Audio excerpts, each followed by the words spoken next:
Shine परिवार के आप सभी कस्टमर, सभी एसोसिएट, आप सभी को Rashid Naseem, chairman shine group का प्यार भरा नमस्कार। साथियों, कल 10 तारीख को शाइन परिवार के कस्टमर्स द्वारा भेजी गई पहली मेल की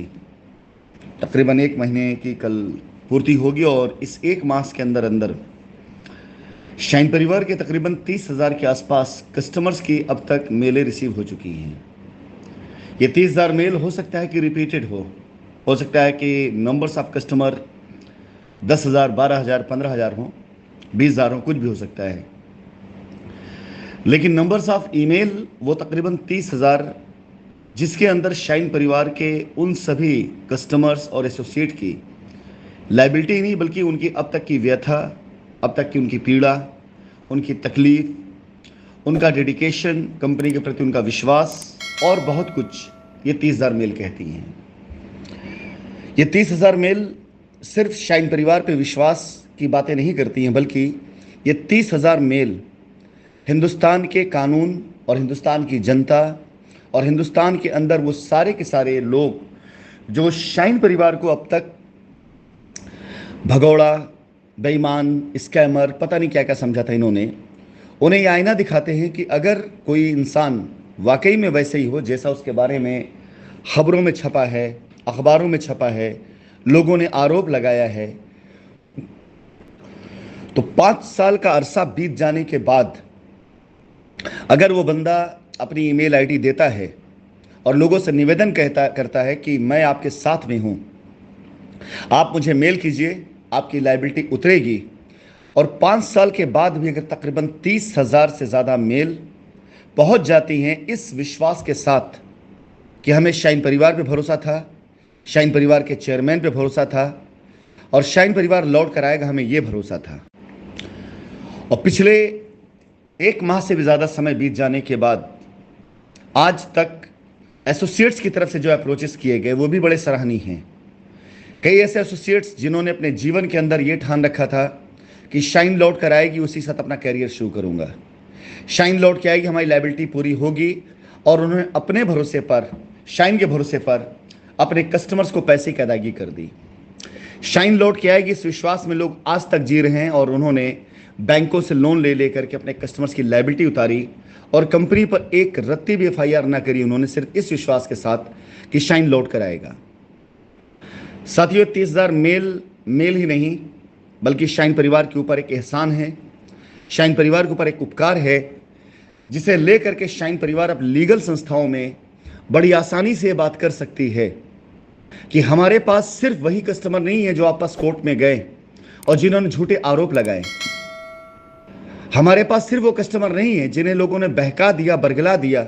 और जो सच्चे होने के बाद भी आपके शरण में इसलिए आ गए कि उन्हें लोगों ने भड़का दिया था। हमारे पास सिर्फ वो कस्टमर नहीं है जिनका पैसा एसोसिएट खा करके, कंपनी की तरफ इशारा करके उनसे अनाप शनाप एफआईआर करा गए, बल्कि हमारे पास वो कस्टमर सबसे ज्यादा हैं। अगर आज की तारीख में संख्या देख ली जाए, संख्या एफआईआर की सैकड़ों में है और एप्लीकेशन डाल करके रिटो में गए हुए लोग संख्या शायद 1,000-1,500 की होगी। लेकिन अगर एक्चुअल कस्टमर जिन्होंने अपनी डिटेल के साथ में अपनी मेल आईडी से जिन्होंने मेल करी है वो संख्या 30,000 के आसपास की है, तो अगर 30,000 की संख्या को एक तरफ रख लिया जाए और एक तरफ 1,500 की संख्या रख ली जाए, और जब इस बात को कहीं पर भी स्थापित करना हुआ तो आप अंदाजा लगा सकते हैं कि शाइन परिवार के कस्टमर, शाइन परिवार के एसोसिएट्स इस बात को अच्छे से जानते हैं कि कोई भी ताकत ऐसी नहीं होगी जो दोबारा कभी भी शाइन परिवार की नीयत पर, उसकी कार्यप्रणाली पर कभी कोई शक कर पाएगी। एक और सराहनीय बात, इतने सालों के जांच में आरोप जितने लगाए गए, उन सभी आरोपों पर गहन जांच के बाद भी अगर देखा जाए तो आज तक कोर्ट के आदेश आने तक वो सारे के सारे आरोप, जिसमें चाहे 68,000 करोड़ का मामला हो, चाहे पैसा विदेश भेजने का मामला हो, चाहे अफ्रीका पैसा भेज करके वहां पर डायमंड की खान लेने का मामला हो, चाहे वो किसी अंतर्राष्ट्रीय भगोड़े के साथ में कारोबार का मैटर हो, चाहे वो लंदन के अंदर कोई ऑफिस खरीदने का मैटर, ये सारे आरोप इन किसी भी आरोपों को पुष्टि करते हुए कोई भी डॉक्यूमेंट्स, कोई भी पेपर, कोई भी रिपोर्ट, कोई भी ऐसा आदेश आज तक आपके सामने नहीं आया होगा जिसकी वजह से आपके मन में डर पैदा किया गया। कोर्ट के आदेश को अगर आप बहुत ध्यान से पढ़ें और बारंबार पढ़ें तो हर बार कोर्ट का आदेश आपको एक मैसेज देता है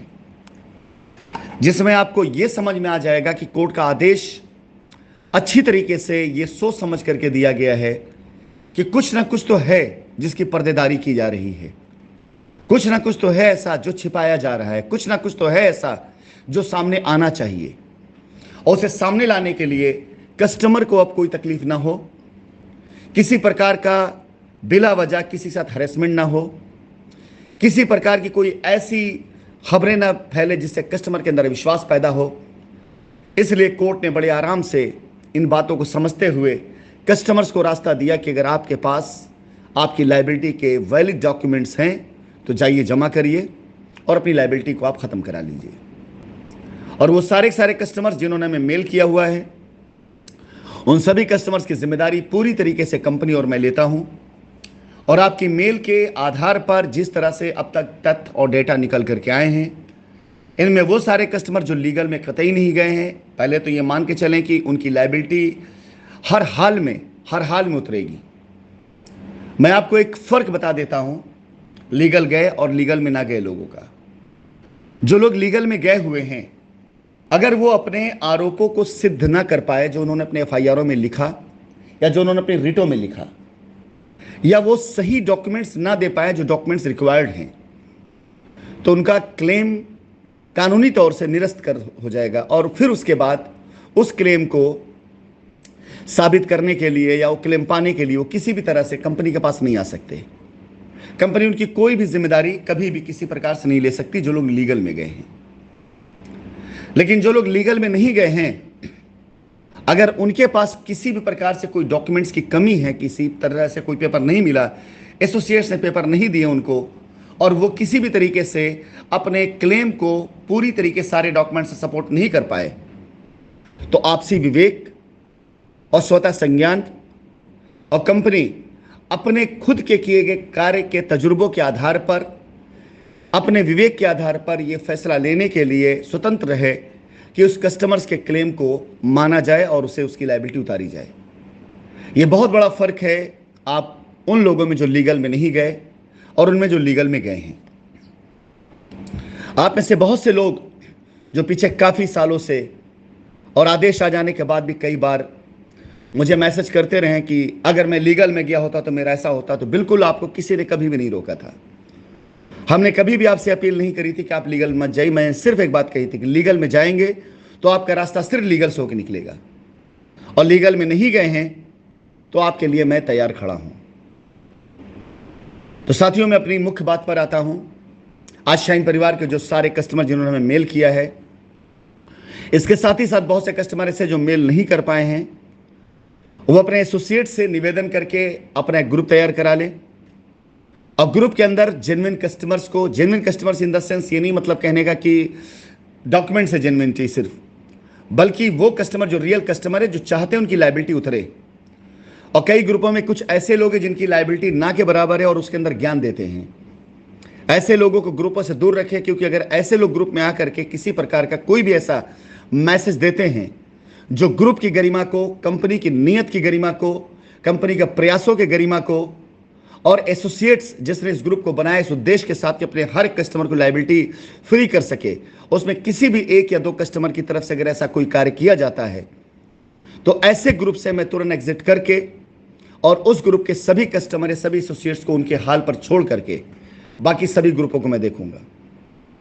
फिलहाल जो ग्रुप बन चुके हैं उन ग्रुप के सभी एडमिन को धन्यवाद देते हुए कहना चाहूंगा कि कल से मैं हर शाम आप सभी लोगों से संपर्क करूंगा, आपके सवालों के जवाब दूंगा। उन सवालों के जवाब जो आपके कस्टमर आपसे करेंगे, कल से मेरा अभियान 1 माह के लिए इस बात के लिए शुरू होगा। इसी दरमियान 15 अगस्त के उपलक्ष्य पे हमारे शाइन परिवार के कई कस्टमर्स और कई एसोसिएट जो दुबई आ रहे हैं मुझसे मिलने के लिए, और आगे निरंतर ये सिलसिला चालू रहेगा। आशा करते हैं कि अगला माह जो होगा 15 तारीख से लेकर के 15 सितंबर तक हमारे कई ऐसे कस्टमर्स होंगे, हमारे कई ऐसे एसोसिएट्स होंगे जो स्वतः अपने आप को लायबिलिटी फ्री महसूस करना शुरू कर चुके होंगे। मैं एक अनुरोध करूंगा शाइन परिवार के सभी कस्टमर से, हर उस एसोसिएट को सहयोग करें जो आगे बढ़ करके इस समय आपकी लायबिलिटी उतारने के लिए प्रयासरत है। हर एसोसिएट को इस समय सहयोग करें, उसकी हिम्मत को बढ़ाएं ताकि वो हिम्मत से हमसे बात कर सके, जो इस समय वाकई में आपकी लायबिलिटी उतारने के लिए डायरेक्ट मुझसे बात करने की कोशिश कर रहा है। लेकिन मैं आपको बताना चाहूंगा कि कुछ ऐसे लोग हैं जिनके लिए बाउंड्री लगी हुई है मेरे पास, जिनको मैं किसी भी हाल में संपर्क नहीं कर सकता हूं। वो लोग कौन होंगे, उनकी पहचान बगैर नाम लिए हुए पहले मैं ग्रुप पे डालूंगा, और जब मैं बात करना शुरू करूंगा एसोसिएट से तो ऐसे लोगों का नाम भी सामने उजागर करूंगा कि किनसे मैं क्यों नहीं बात करूंगा और क्या वजह है जो उनसे मैं बात नहीं करूं। उसके बाद उनके कस्टमर को क्या करना चाहिए। फिलहाल ग्रुप बनाना शुरू करें अगर ग्रुप नहीं बना है, अन्यथा जो ग्रुप बन चुके हैं उनके ग्रुप एडमिन वो तैयार रहें। मैं डेली शाम को ग्रुप पे मैसेज डाल करके मैं किससे के साथ बात करने वाला हूं आपको सूचित कर दिया करूंगा, और उसके बाद आपसे मेरी बातचीत सिलसिला चालू हो जाएगा।